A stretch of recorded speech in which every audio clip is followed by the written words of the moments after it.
Hello viewers, welcome to my YouTube channel. आज हम पढ़ेंगे भारत में बैंकिंग संरचना यानी भारतीय रिजर्व बैंक। भारतीय रिजर्व बैंक के बारे में बहुत ही डिटेल से हम लोग पढ़ेंगे आज। और यह जो आज की क्लास है आपकी उपयोगी आगामी जितने भी कॉम्पिटिटिव एग्ज़ाम हैं, चाहे यूपीएससी हो, पीसीएस हो या जो भी हो, जितने भी कॉम्पिटिटिव एग्ज़ाम है यह क्लास बहुमूल्य साबित होने वाला है। आज हम पढ़ेंगे भारतीय रिजर्व बैंक के बारे में और वाणिज्यिक बैंक के बारे में। तो सबसे पहले जानते हैं कि भारतीय रिजर्व बैंक है क्या, इसके बारे में जानते हैं। तो भारतीय रिजर्व बैंक यानी आरबीआई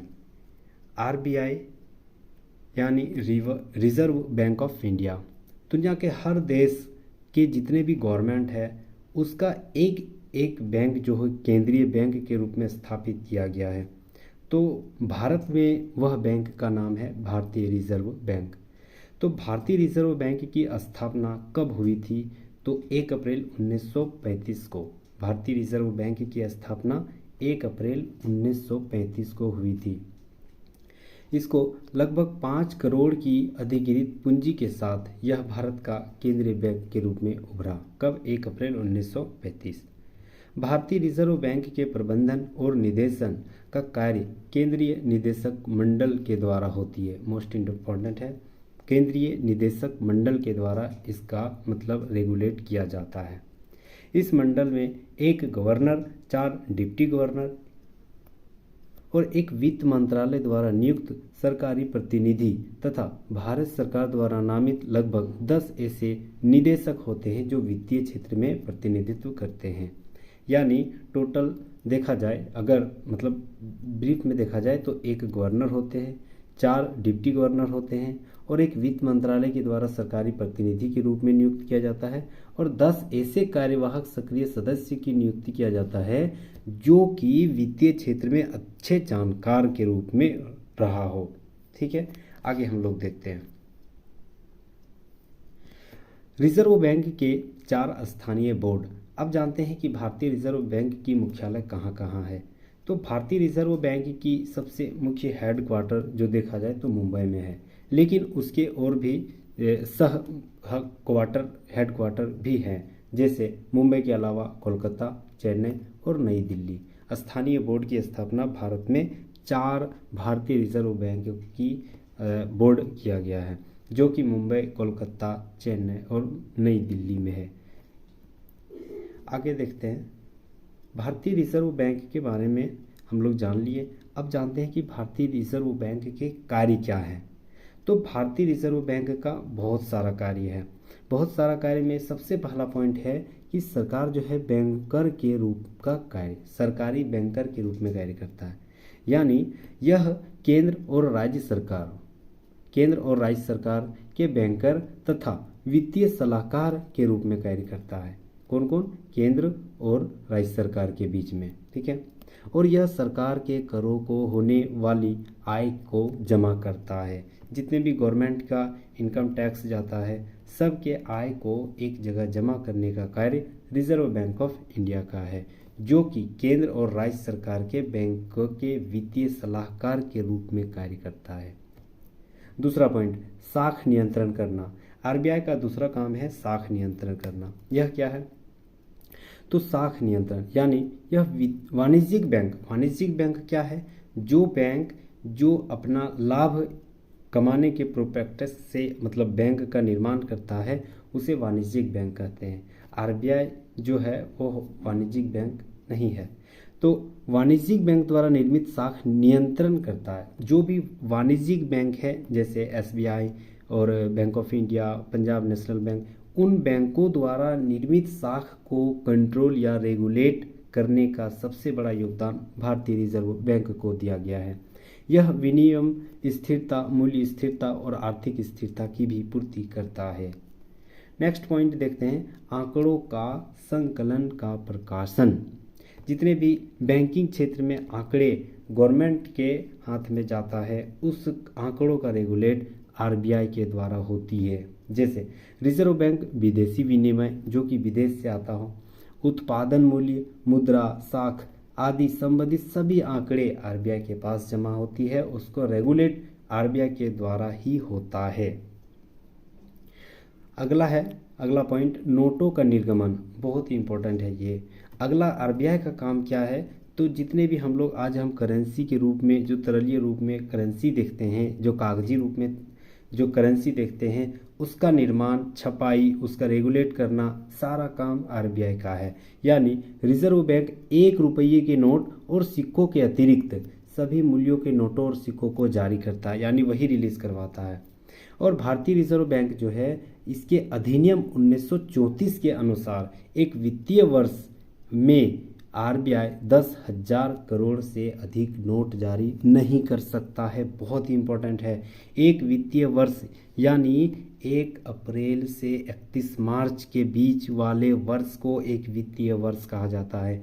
इस वित्तीय वर्ष के दौरान आरबीआई को जितने भी पैसों की छपाई करना हो या जितने भी रिलीज करना है, जो देश में पैसा रिलीज करता है, वह अधिकतम 10,000 करोड़ एक वित्तीय वर्ष के दौरान होना चाहिए, इससे ज़्यादा नहीं हो सकता है। ये सारे रेगुलेट आरबीआई के नज़र में ही होती है, यानी आरबीआई के द्वारा ही होता है। नेक्स्ट है बैंकों के बैंक के रूप में कार्य करता है।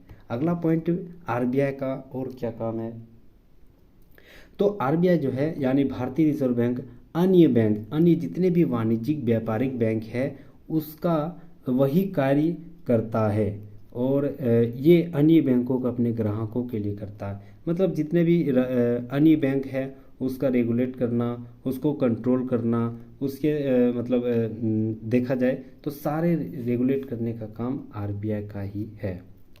नेक्स्ट देखते हैं बैंकिंग संबंधित महत्वपूर्ण शब्दावली। सबसे पहले जानते हैं कि बैंकों के जो आरबीआई है, बैंकों का बैंक है, भारतीय केंद्रीय बैंक है, इसका शब्दावली महत्वपूर्ण तथ्य क्या होती है, ये कैसा अपना कार्य करता है। तो सबसे पहले जानते हैं बैंक दर। बैंक दर होता क्या है, ध्यान से समझिएगा। बैंक दर क्या होता है, वह दर जिस पर रिजर्व बैंक वाणिज्यिक बैंक को ऋण देता है। जैसे मान के चलो यह है आरबीआई और दूसरा है एसबीआई, ठीक है। अब एसबीआई क्या है, एसबीआई एक वाणिज्यिक बैंक है जिसका पर्पस यही है कि लाभ ज़्यादा से ज़्यादा कमाएं। लेकिन आरबीआई क्या है, यह गवर्नमेंट का ये केंद्र का बैंक है, यह सरकार का बैंक है, इसका लाभ कमाना ज़्यादा पर्पस नहीं है, ठीक है। तो जैसे मान के चलो एसबीआई को पैसे की कमी हो गया तो आरबीआई से कुछ लोन लेगा, ठीक है, आरबीआई से वह कुछ लोन लेगा। तो आरबीआई जो है वाणिज्यिक बैंक यानी एसबीआई को लोन देगा, तो लोन देगा इसका ये थोड़ी है कि बिना दर के हिसाब से दे। तो जिस दर से आरबीआई वाणिज्यिक बैंक को जिस रेट पर आरबीआई एसबीआई को ऋण देता है उसी दर को बैंक दर कहा जाता है। उम्मीद करता हूँ समझ गए होंगे। तो वर्तमान में देखें तो वर्तमान में भारतीय रिजर्व बैंक दरों के स्थान पर रेपो रेट का प्रयोग करता है, इसे रेपो रेट भी कहा जाता है, जो कि अभी केंद्रीय बैंक इसे रेपो रेट के नाम से प्रख्यात किया गया है। नेक्स्ट समझते हैं वैधानिक तरलता अनुपात, ठीक है। व्यापारिक बैंकों को अपनी कुल जमा का एक निश्चित अनुपात अपने पास नकद, स्वर्ण तथा सरकारी प्रतिभूतियों के रूप में संरक्षित रखना पड़ता है। कुछ कुल जमा का अनुपात वैधानिक तरलता अनुपात यानी SLR स्टैट्यूटरी और लिक्विडिटी रेशियो कहा जाता है। ध्यान से समझते हैं हम लोग उदाहरण के द्वारा। सबसे पहले जानते हैं, जैसे मान के चलो ये तो एक केंद्रीय बैंक है आरबीआई, तो आरबीआई जो है आरबीआई सब जितने भी बैंक है, छोटे छोटे बैंक, व्यापारिक बैंक है, सबको रेगुलेट करता है, ठीक है। अब रेगुलेट करता है तो इसके पास कुछ अपने यही बैंक जैसे एसबीआई है या बीओआई है मैंने बैंक ऑफ इंडिया या जितने भी पीएनबी है, तो जितने भी बैंक है वो बैंक खुद अपने ही पास कुछ बैंक का कुछ हिस्सा, कुछ अनुपात जो पैसे के रूप में हो या सोने के रूप में हो या कागजी रूप में हो, ठीक है, वो खुद अपने पास ही रखता है। और वो रखना पड़ता है क्योंकि रूल किसने बनाया है, इसके गार्जियन यानी आरबीआई ने। आरबीआई का कहना है कि आप अचानक दिवालिया ना हो जाए, आपकी अचानक समस्या ना हो जाए, जो समस्या के आधार पर उसी समय वह समय काम दे देगा। तो इस आधार को वैधानिक तरलता अनुपात यानी SLR कहा जाता है। क्या समझे हम लोग कि व्यापारिक बैंक जो है वो खुद अपने ही पास जमा पूंजी के रूप में कुछ पैसा यानी कैश के रूप में या स्वर्ण या सरकारी प्रतिभूतियों के रूप में सुरक्षित रखता है। उम्मीद करता हूँ समझ गए होंगे। बैंक इस अनुपात को सुरक्षित रखते हैं, तब ही उन्हें अपनी जमा राशि पर ऋण देने की अनुमति मिलती है। बैंकों के लिए SLR का निर्धारण भारतीय रिजर्व बैंक करता है। हम पहले ही बता चुके हैं कि SLR का सारा रेगुलेट आरबीआई के द्वारा ही होती है, यानी आरबीआई ही तय करती है कि आपको खुद अपने ही पास कितना रेशियो के रूप में लिक्विडिटी रखना पड़ेगा।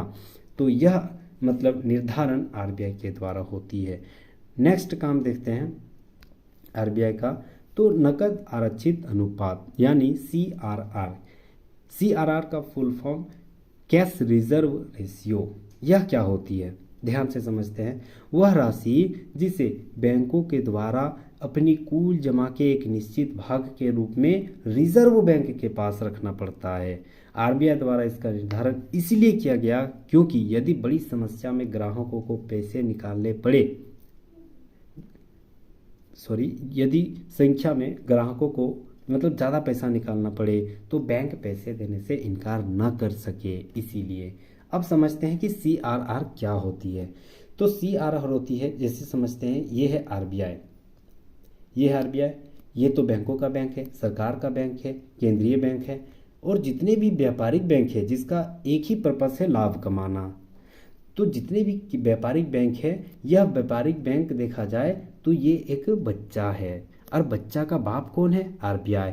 तो आरबीआई को अगर रेगुलेट करना है तो ये आरबीआई सबको बोलेगा कि कुछ रेशियो के रूप में कुछ पैसा हमको मेरे पास आपको जमा करना पड़ेगा।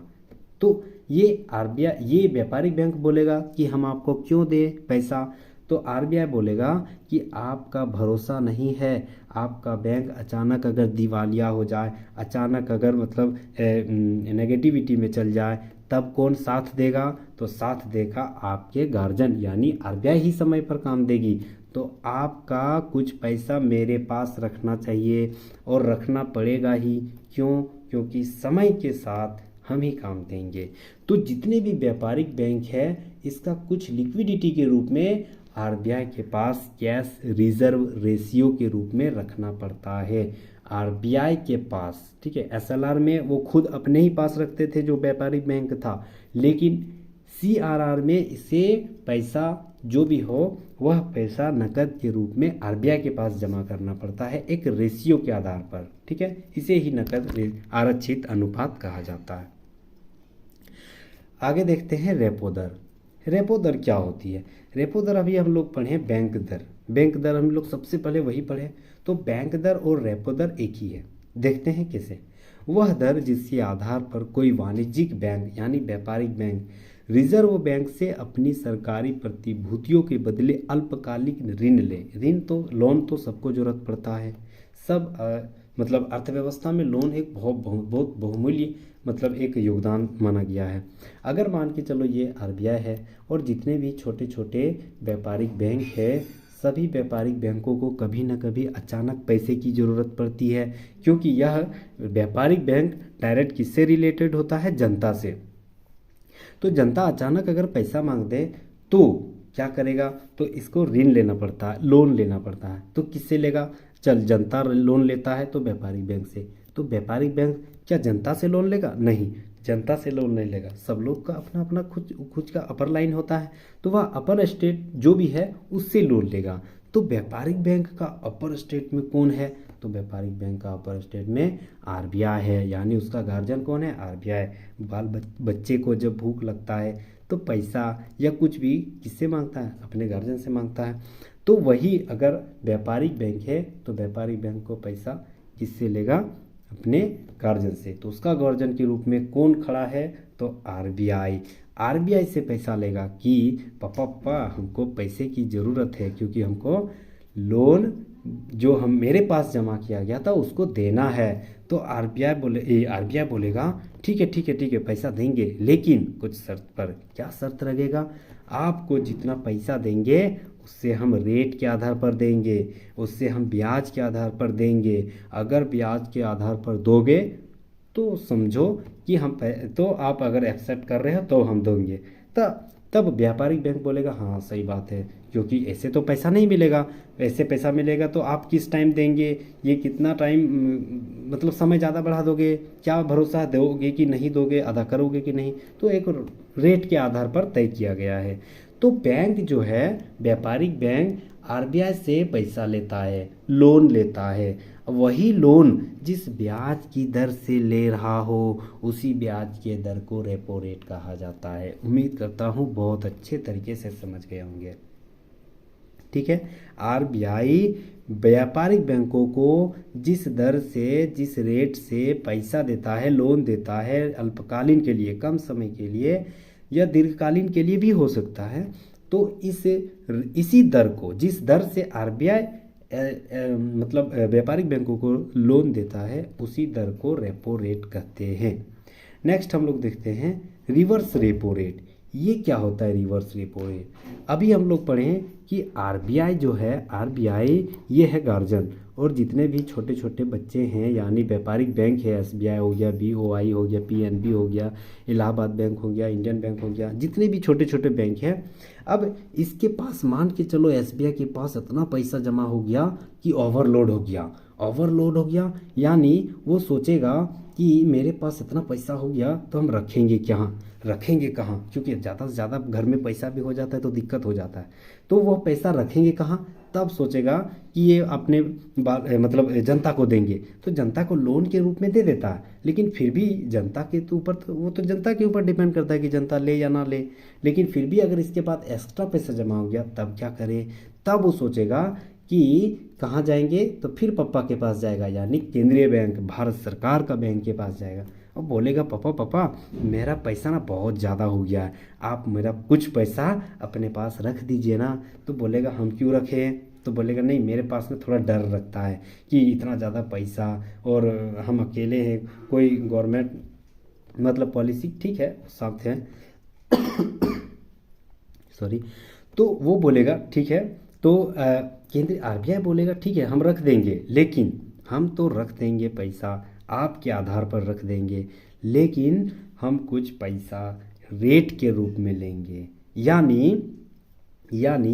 यानी हम अभी समझें कि वह दर जिस पर भारतीय रिजर्व बैंक वाणिज्यिक बैंकों से उनकी जमा को स्वीकार करता है। यानी वाणिज्यिक बैंक जो है, यानी व्यापारिक बैंक जो है, इसका पैसा और मतलब जिसका पैसा केंद्रीय बैंक यानी आरबीआई रखता हो। आरबीआई रखना नहीं चाहता है, लेकिन ये रखने बोलता है कि मेरे पास मेरा पैसा आप रख दीजिए। तो फिक्स है कि आरबीआई कुछ रेट तय करेगा। ये रेट जो है हमेशा रेपो रेट से कम ही होता है। तो रेट तय करता है, उसी को बोलते हैं रिवर्स रेपो रेट। अभी हम लोग पढ़े रेपो रेट, ये क्या था? तो आरबीआई जो है लोन देता है व्यापारिक बैंक को, इसके पास ज़्यादा पैसा हो जाए तो ये लोन रखने के लिए, लोन नहीं रखने के लिए ये देगा अपने गार्जियन यानी केंद्रीय बैंक को। तो ये क्या हो गया? ये रेपो रेट, और ये क्या हो गया? ये टर्नओवर रिवर्स में जा रहा है, तो इसे रिवर्स रेपो रेट बोलेंगे। उम्मीद करता हूँ समझ गए होंगे। ठीक है, आगे देखते हैं। रिवर्स रेपो रेट दर ब्याज में नकदी की उपलब्धता को कम करने के लिए बढ़ाया जाता है, जिससे बैंकों का ऋण देने की प्रक्रिया में कमी आती है। ठीक है, आगे हम लोग समझते हैं। अब आते हैं हम लोग वाणिज्यिक बैंक। बहुत ही शानदार तरीके से जानेंगे कि वाणिज्यिक बैंक। उम्मीद करता हूँ कि केंद्रीय बैंक यानी आरबीआई के बारे में हम लोग बहुत शानदार तरीके से जान लिए। अब आते हैं वाणिज्यिक बैंक क्या होता है। अभी अब तक हम बता रहे थे कि वाणिज्यिक बैंक, व्यापारिक बैंक समझ गए होंगे हल्का फुल्का, लेकिन उसके बारे में डीपली जानते हैं कि ब्रीफ में क्या होता है वाणिज्यिक बैंक। तो वाणिज्यिक बैंक एक ऐसा बैंक है जो बचत एकत्र करते और बड़ी छोटी औद्योगिक और व्यापारिक इकाइयों को ऋण के रूप में प्रदान करता है। इन बचतों का उपयोग कार्यशील पूंजी की आवश्यकता होती है। यानी अगर वाणिज्यिक बैंक, अभी हम लोग टेढ़ा टेढ़ी में समझ गए, ये है आरबीआई है, तो छोटे छोटे जितने भी बैंक हैं, ये बैंक, इसका संबंध डायरेक्ट जनता से होती है। डायरेक्ट आम जनता से यानी हम लोग से होती है, लेकिन आरबीआई का संबंध डायरेक्ट जनता से नहीं होती है। आरबीआई समझ जाओ जज है, तो व्यापारिक बैंक वकील है, और हम लोग मुजरिम है। ठीक है, इस आधार पर हम लोग समझ सकते हैं, यानी जनता डायरेक्ट आरबीआई के पास नहीं जा सकता है, जनता का पैसा आरबीआई में जमा नहीं हो सकता है, जनता का खाता आरबीआई में खुल नहीं सकता है। हम लोग का डायरेक्ट संबंध किससे है? वाणिज्यिक बैंक से। वाणिज्यिक बैंक में कैसा बैंक है? जैसे एसबीआई हो गया, बैंक ऑफ इंडिया हो गया, पंजाब नेशनल बैंक हो गया, इंडियन बैंक हो गया, ये सारे बैंक वाणिज्यिक बैंक। इसका मकसद क्या है खोलने का? इसका सबसे ज़्यादा मकसद होती है कि ये ज़्यादा से ज़्यादा लाभ कमाए, और ये जो दूसरे जनता को मतलब ऋण पहुंचाए, मतलब लोन दे, अल्पकालीन दीर्घकालीन दोनों के लिए लोन दे, और मतलब ये एक इकोनॉमिकल जो व्यवस्था है वो उसको बनाए रखने के लिए लोन देगा, लोन लेगा। ठीक है, और मतलब पैसा खाता जमा पूंजी सारे व्यवस्था वाणिज्यिक बैंक ही करते हैं। वर्ष 1967 के बाद वाणिज्यिक बैंकों को राष्ट्रीयकृत किया, या सार्वजनिक क्षेत्रों में बैंकों का निजी क्षेत्र में बैंकों का प्राइवेटाइजेशन के रूप में वर्गीकृत किया। यानी वाणिज्यिक बैंकों का राष्ट्रीयकृत, यानी केंद्र उसको अडॉप्ट कर लिया कि आपको मतलब कुछ भी समस्या होगा तो केंद्र के हाथों से उसको बचाया जा सकता है, यानी नेशनलाइज्ड हो गया है। कब? 1967 के बाद शुरू हुआ। भारतीय स्टेट बैंक यानी स्टेट बैंक ऑफ इंडिया सार्वजनिक क्षेत्र का एक महत्वपूर्ण बैंक है। भारत में संचालित अनुसूचित बैंक तथा अनेक विदेशी बैंकों का वित्तीय सेवाओं को छूट दी गई। विदेशी बैंकों का सामान्यतः विदेशी विनिमय बैंक भी कहा जाता है। आगे देखते हैं, भारत में वाणिज्यिक बैंकों का वर्गीकरण, मतलब किस आधार पर विभाजित किया गया है वाणिज्यिक बैंकों को। सबसे पहले जानते हैं अनुसूचित बैंक। अनुसूचित बैंक क्या होता है? तो ऐसे बैंकों को अनुसूचित यानी शेड्यूल्ड बैंक कहा जाता है, जिनमें भारतीय रिजर्व बैंक 1934 की दूसरी अनुसूची, मोस्ट इंपॉर्टेंट दूसरी अनुसूची में सम्मिलित किया गया हो। मतलब भारतीय रिजर्व बैंक अधिनियम 1934 के दूसरी अनुसूची में जिसका नाम दर्ज है वह एक अनुसूचित बैंक के दर्जे में आता है। अनुसूचित बैंक का दर्जा प्राप्त करने के लिए बैंकों को क्या क्या शर्त पूरा करना पड़ेगा? आपका नाम अगर दर्ज रहेगा, आप व्यापारिक बैंक, मान के चलो आप एक व्यापारिक बैंक खोले, आपको अगर सरकार के द्वारा मतलब उसको सुरक्षा ना दिया जाए तो आपके बैंक को वैल्यू नहीं मिलेगा। तो आपको सुरक्षा देने के लिए अनुसूचित बैंक का दर्जा मिलना चाहिए। तो अनुसूचित बैंक का दर्जा किस आधार पर मिलेगा? तो आरबीआई एक्ट 1934 के अनुसूची 2 में, दूसरी अनुसूची में नाम दर्ज होना चाहिए। नाम दर्ज करवाने के लिए कुछ मतलब आपको तय करना पड़ेगा, आपको शर्त पूरा करना पड़ेगा। क्या शर्त है वो देखते हैं। शर्त नंबर 1, बैंक की प्रदत्ति पूंजी और संचित राशि 5 लाख से कम नहीं होनी चाहिए। मतलब आपके पास, आप एक व्यापारिक बैंक खोलने वाले, आपके पास कम से कम संचित राशि या पूंजी 5 लाख होनी चाहिए। मैक्सिमम जितना हो उससे दिक्कत नहीं, लेकिन कम से कम 5 लाख होनी चाहिए। मतलब 4 लाख हो गया तो आपको मतलब नाम दर्ज नहीं होगा। ठीक है। दूसरा, यह एक संयुक्त पूंजी कंपनी होनी चाहिए, ना कि एकल व्यापारी। यह मतलब संयुक्त यानी एक आदमी द्वारा खोला गया नहीं है, होना चाहिए। एक आदमी एक प्राइवेट के रूप में, एक निजी क्षेत्र में एक छोटा मोटा बैंक खोल दिया, वो आपको सरकारी रूप में दर्ज नहीं होगा।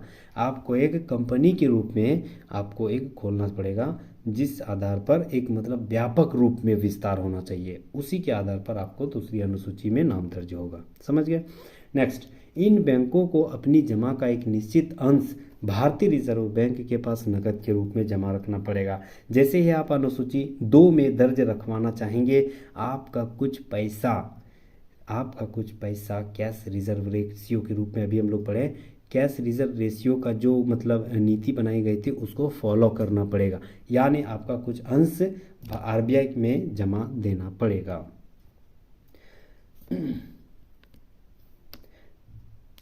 नेक्स्ट हम लोग आते हैं गैर अनुसूचित बैंक। ठीक है, अभी हम लोग पढ़े अनुसूचित बैंक, 2-3 गो उसमें कंडीशन था, आप वो अगर फुलफिल कर पा रहे हैं तो आप दूसरी अनुसूची अधिनियम, आरबीआई अधिनियम 1933 में मतलब ऐड हो जाएंगे। अब आते हैं गैर अनुसूचित बैंक। ये क्या होता है?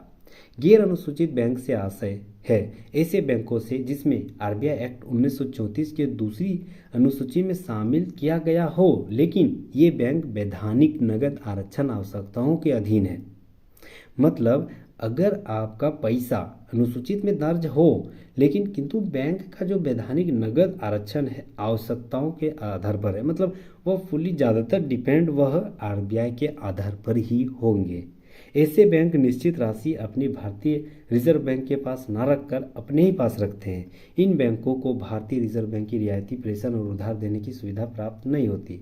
मतलब आपको उतना सुरक्षा नहीं मिलेगा, नाम दर्ज है लेकिन उतना सुरक्षा नहीं देगा। आपका विस्तार ज़्यादा नहीं हुआ है, आपके पास जनता का विश्वास ज़्यादा नहीं है, आपके बैंकों को बाज़ार में मतलब विश्वविख्यात नहीं किया गया है, तो आपको गैर अनुसूचित बैंक के रूप में दर्जा मिलेगा, लेकिन नाम दर्ज रहेगा आपको। लेकिन इस आधार पर रिजर्व बैंक के पास मतलब इस आधार पर देखा जाए तो इन बैंकों के गैर अनुसूचित बैंकों को मतलब सीआरआर के रूप में कैश रिजर्व रेशियो के रूप में कुछ पैसा अगर न भी जमा करे आरबीआई के पास तो भी चल जाता है। यानी उतनी सुरक्षा भी नहीं मिलेगी आपको आरबीआई की तरफ से, उतनी मतलब कुछ समस्या अगर हो जाए तो उतनी मतलब उसके क्या बोलते हैं उसको कवच के रूप में भी काम नहीं करेगा केंद्रीय बैंक, तो उतनी सुरक्षा आपको नहीं मिलेगी गैर अनुसूचित बैंक में। ठीक है, तो ये सारे गैर अनुसूचित बैंक जो है छोटे छोटे बैंकों के रूप में कार्यरत आते हैं। आगे देखते हैं सहकारी बैंक। सहकारी बैंक क्या होती है? भारत में सहकारी बैंकों का आधारभूत कार्य बैंकिंग संस्थाओं के समान है। मतलब इसका कार्य भी है कि जनता को ऋण पहुंचाना, कुछ कुछ अपना लाभ भी कमाना और जनता को मतलब आर्थिक व्यवस्था के आधार पर कंट्रोल यानी बैलेंस के रूप में रखना है। ठीक है, सहकारी बैंकों का कार्य ये भी है। सहकारी बैंकों को दो भाग में बांटा गया, एक शहरी सहकारी, दूसरा राज्य सहकारी बैंक। ठीक है, शहरी सहकारी बैंक यानी अर्बन कोऑपरेटिव बैंक, ये क्या? इसका गठन शहरी क्षेत्रों में शहरी व्यवस्था को प्रबलता प्रदान करना। मतलब शहरी सहकारी बैंक का क्या कार्य है? तो शहरी क्षेत्र में जनता के साथ अपनी मतलब ऋण व्यवस्था को मतलब कंट्रोल करना, उसको व्यवस्था को विस्तार करना, ये सारा उसका काम है। उसके जनता के साथ मतलब ऋण व्यवस्था को उपलब्ध करवाना, ये सारी शहरी क्षेत्रों में करवाने का इसका काम है। दूसरा है राज्य सहकारी बैंक। इसके अंतर्गत केंद्रीय सहकारी बैंक और प्राथमिक साख समितियां सम्मिलित आती है। ठीक है, नेक्स्ट हम लोग समझते हैं क्या है। आगे है कि वाणिज्यिक बैंकों के कार्य क्या है। मतलब जो भी व्यापारिक बैंक है जैसे एसबीआई हो गया, बीओआई हो गया, उसके बाद पीएनबी हो गया, इंडियन बैंक हो गया, जितने भी बैंक है वाणिज्यिक बैंक, ये वाणिज्यिक बैंक किस लिए मतलब ये कार्य क्या करता है? तो वाणिज्यिक बैंक का सबसे महत्वपूर्ण कार्य जमा स्वीकार करना। मतलब सबसे ज़्यादा अगर देखा जाए, अभी हम लोग शुरू में पढ़े कि केंद्रीय बैंक का जनता के साथ सीधा संबंध नहीं है, डायरेक्ट संबंध नहीं है, इनडायरेक्ट के रूप में संबंध बहुत है लेकिन डायरेक्ट नहीं है। तो डायरेक्ट किसके साथ है? तो डायरेक्ट वाणिज्यिक बैंकों के साथ है। आम जनता यानी हम लोग जनता के साथ किसके साथ, किस बैंकों के साथ संबंध है? तो वाणिज्यिक बैंकों के साथ। तो वाणिज्यिक बैंकों के पास कैसा संबंध है? तो हम जब भी मेरा पैसा हो जाता है, जनता को पैसा हो जाता है, तो कुछ अंश अपना रखने के लिए, अपना जमा पूंजी के रखने के लिए बचत जमा के रूप में कहाँ रखता है? वाणिज्यिक बैंकों में। वाणिज्यिक बैंकों में तो वाणिज्यिक बैंक स्वीकार कर लेता है उस पैसों को, ठीक है हम रख देते हैं, और उसका कुछ मतलब ब्याज के तौर पे भी आपको पैसा मिलेगा, ब्याज में के बढ़ के। तो ये तीन रूप में जमा होती है, एक बचत जमा, ठीक है सेविंग डिपॉजिट, दूसरा मांग जमा, और तीसरा सावधिक जमा, ठीक है फिक्स्ड डिपॉजिट, सेविंग और डिमांड डिपॉजिट। ठीक है, तीन तरह के रूप में जमा होती है। नेक्स्ट कार्य क्या है वाणिज्यिक बैंकों? तो वाणिज्यिक बैंकों के मुख्य कार्यों में से एक अपने ग्राहकों को अग्रिम ऋण प्रदान करना और साख निर्माण करना। अभी हम लोग पढ़े कि वाणिज्यिक बैंकों का सबसे बड़ा अगर कार्य देखें, सबसे बड़ा मतलब तो उसका कार्य है कि सबसे ज़्यादा बाजार से मतलब लाभ कमाएं। तो लाभ कैसे कमाएंगे?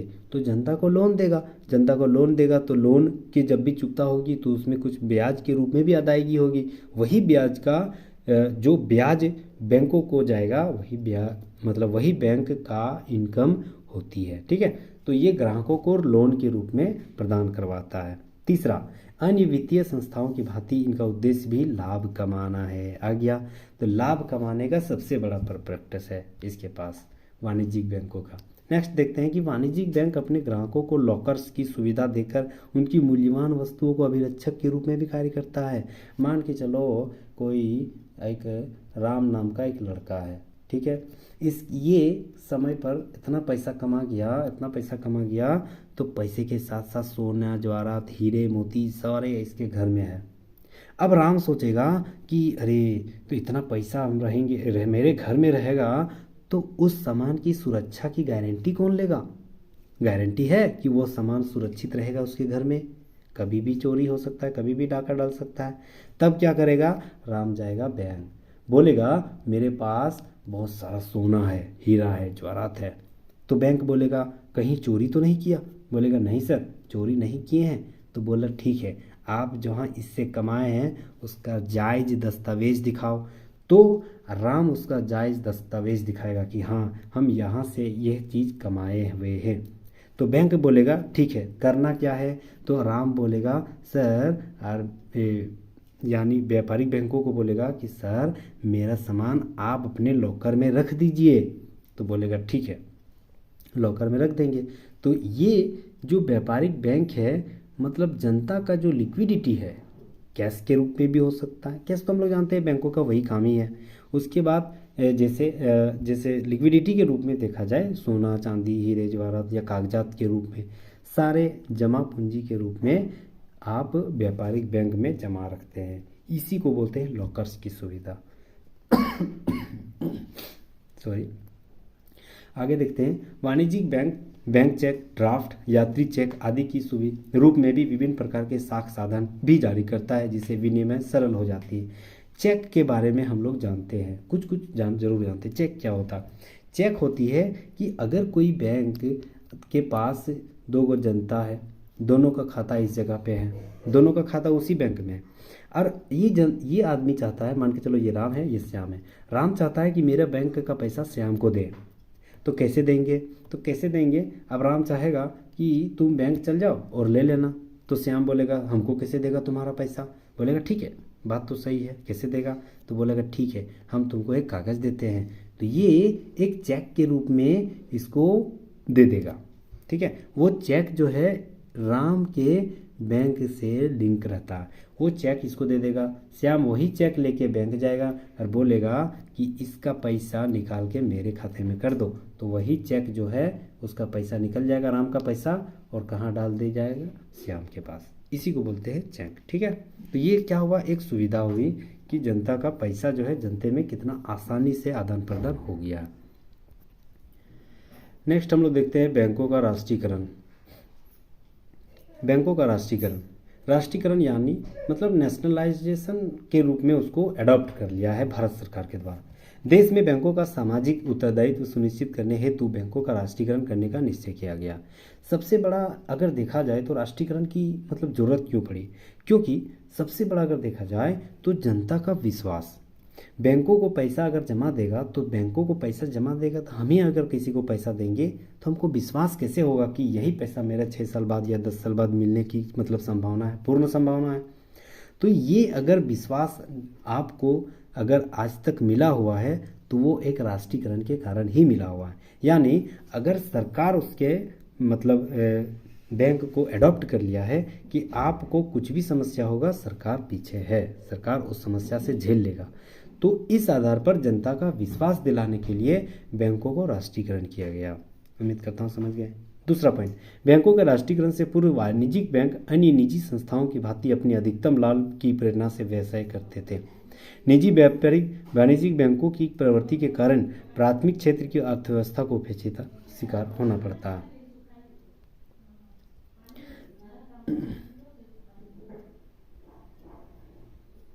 बैंकों के राष्ट्रीयकरण की पहली प्रक्रिया 1969 में हुई थी, ठीक है, जिसमें लगभग 14 बैंकों का राष्ट्रीयकरण किया गया था। ये बहुत ही इंपॉर्टेंट है क्योंकि ये सवाल बहुत ज़्यादा पूछा जाता है।